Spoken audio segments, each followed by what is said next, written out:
All right, so every now and then I do a video, which is pretty much not for the so almost all my videos are usually for my subscribers. I got over 20 subscribers, but it's for the subscribers.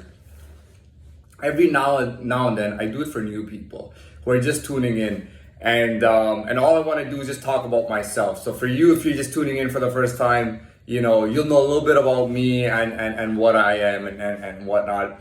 Let's just do this really quick and easy. So, I used to live, as a child, I used to live with relatively little information, right? Because I had no information on anything, whether it was about myself before I was born. I had no information on anything, very little, vague stories.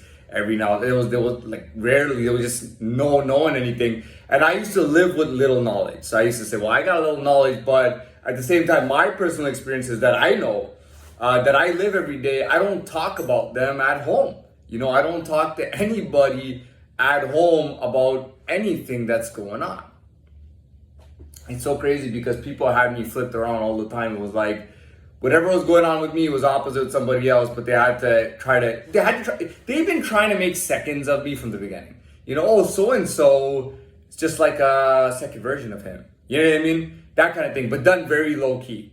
Right? And done wrong in the wrong way. So, it's a lot of bullshit. Yeah, I was fucked with a lot since I was young. I tried not to mind because if you watch my self persona and ego videos, you learn about all that, things that are important to me and stuff. But pretty much it was just growing up with relatively little information, not caring that much, just living day to day, doing my thing, going to school. They're trying to live, I wouldn't say a normal life, but a life that I could I gotta be honest with you, I was never happy with myself. I felt like the older I got, the more I moved further away from who I really was, and I hated it because it was killing me inside, feeling like I was playing for the wrong team the whole time, kind of thing, and feeling like I needed change, craving this change. I would change my life, at 18, 19, 20, 21, 22, every year I would change my life. And then when I was 24 years old, I actually robbed a federal bank, a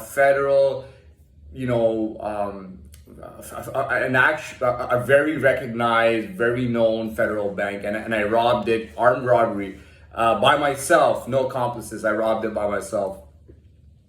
Went to jail for 3 weeks right after robbing it. Did 3 weeks more by what do they call it? Breaching my bail conditions. Breaching my bail conditions, and once it was, anyways, breaching, and there was another incident. But it was mainly breaching my bail conditions that brought me back to jail for a week at a time for 3 times. And now I am in my early 30s. I've lived the last just over 3 years inside of a facility, which was based on my crime, that they said, okay, you did this crime, we're gonna put you in this facility until we've, whatever the case is. So they put me here. I've been here over 3 years. And as bad as it was, and all the time I had, I tried to use it productively. That's the whole idea behind it doesn't matter what you call it. Here they sugarcoat everything, they scam everything, they lie about everything. I'm not just talking about where I'm here right now, I'm talking about all of this fake country called Canada, which I don't even think of as a real country. Here's a little fact for you. So I wanted to see what a shitty country, how long it takes to get a citizenship in a shitty country.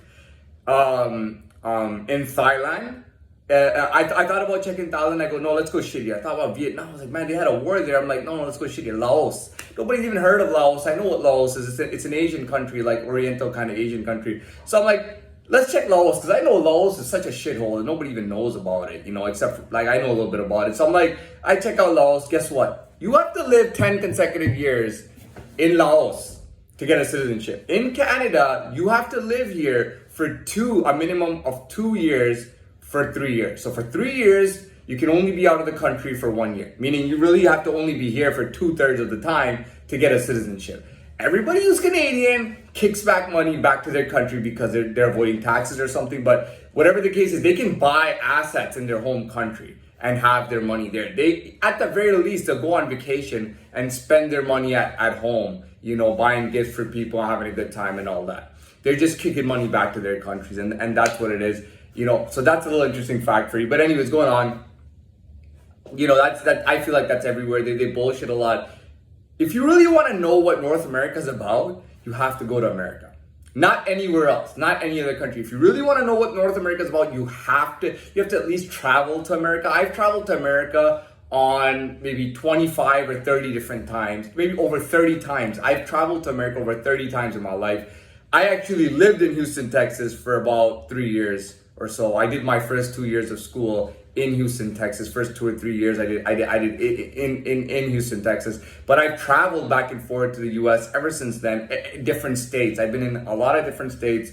And if you really want to know the truth, go to US, you'll find out what North America is about. Basically, you know, they sugarcoat it. They call the places here like, facility to better men, you know, and it's really a correctional facility. You know, and I'll tell you right now, and I've told people this many times, correctional facilities, 99% of people do not benefit from correctional facilities. They feel bad, they feel shitty, and the whole idea is that it's so shitty that it's supposed to discourage that lifestyle, making people want to do legal stuff. Like, dude, if life is shitty here, and I can avoid this by working a legal job, why don't I work a legal job? Even if it's a shitty job, at least I'll have freedom and I'll be out there. Right? That's the idea. For me, and I call it for the 1%ers. For all the 1% of inmates, I'll tell you right now, and I had an inmate code right. I mean, I was taken to the local jail, like right after I robbed that bank. You know, I will first, anyways, we don't need to get into that. But, you know, the idea, I'm telling you, about 1% of inmates will benefit from the facility. You know, if that's really who you are, and you'll find, I mean, I remember like the first night I was there, man, the first night I got to the jail range, you know, somebody left on, they had like a radio going on outside. And so they set the tuner so that, you know, it went on till like 11 and then it stopped and then we would go to sleep. And then, you know, I remember them playing, and they played this twice. And they played the same song twice. It was, I forgot what it's called, but it goes, "A criminal mind is all I know." And, you know, was really like all I knew was that, you know what I mean? People tried to check my credentials. They couldn't find out anything about me. There were so many condescending reports. One person would say I'm bad. One person would say I'm good. One person say they know me. One person say they don't know me. One person would say the other person's lying. One person will say the other person's lying. So it was just a big confusion. They didn't know who I was, but they knew I was a criminal. You know what I mean? Because criminals can smell criminals, and knew I was a criminal. You know, and I did rob that bank. I'm not a lifelong criminal or anything like that, or a petty criminal. That is my only adult charge, is robbing a bank. And my first adult charge. But like I said, 1% of people will go in jail not knowing who they are. You know what I mean? Sometimes it's not even just that you're living in a shitty place. Because, you know, there's some kids who go, "Oh man, I'm in jail because my life is so shitty." No, for me it was like, I knew nothing about myself, you know, and I found myself in jail. And when I found, literally, that was just over 7 years ago, I found myself in jail. You know what I mean? I really found myself. Like, I learned about myself things that I never knew, you know, and that was the whole reason that I really even wanted to go to jail, was because I wanted to know really. I was like, well, if I go to jail, I go to jail, who cares? You know, I'll take a big risk. You know, if I go to jail, I go to jail. If I don't get caught, well, it's a big money situation for me, you know. But really, you know, I went to jail, and really from the moment I went to jail, I started seeing, like, I started talking to so many guys. I started figuring out, I started learning, and I knew things I didn't even know anymore. You know, it took me 7.5 years to get to the point that I'm at now, and I really know myself, and I'm so thankful for that, because I'm like, you know, had I just been out there, yeah, I might have learned about myself, but you know, maybe I would have had more success out there, but regardless, I tried to use the time. I tried to better myself, you know, and I learned a lot about myself. Fun fact, so I you know, all the years here, I didn't play any sports at all, and then I joined this soccer group they have here, and then I just showed how fucking incredible I was, which I liked. And this was recently. I played maybe like 24, 25 games in total, you know, on different days, each on a different day, and there were people watching, and it really did well for my self-esteem. You know, another correctional facility benefit. By the way, when I went to jail in that first racket, I was playing soccer, you know, because we had yard time, and I was playing soccer in the yard. And then what happened was I went back to jail, and I wanted to play soccer, but nobody wanted to play soccer with me. After that time, after I played soccer on a particular range, every time I went to a range, nobody wanted to play soccer. So there was no soccer going on. And just like this ended after 2 months. I'm not in that soccer thing anymore. But it allowed me to show, because that was in jail. Yeah, I got to show some people, and I got to show them how good I was, and I'm really talking like Premier League level, and I'm not trying to toot my own horn. Tooting my horn would be, dude, I'm very good at a Premier League level. I'm just saying that I'm at a Premier League level.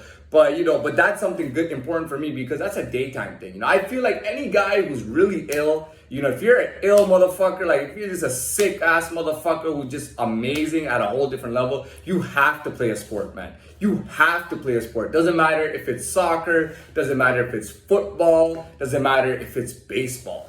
You know what I mean? You have to be very good at a sport. You have to. If you're an ill motherfucker, it's mandatory. For me, it's mandatory. If you're an ill motherfucker, you have to be exceptionally amazing at least one sport. And it doesn't have to be more than one sport, just one sport.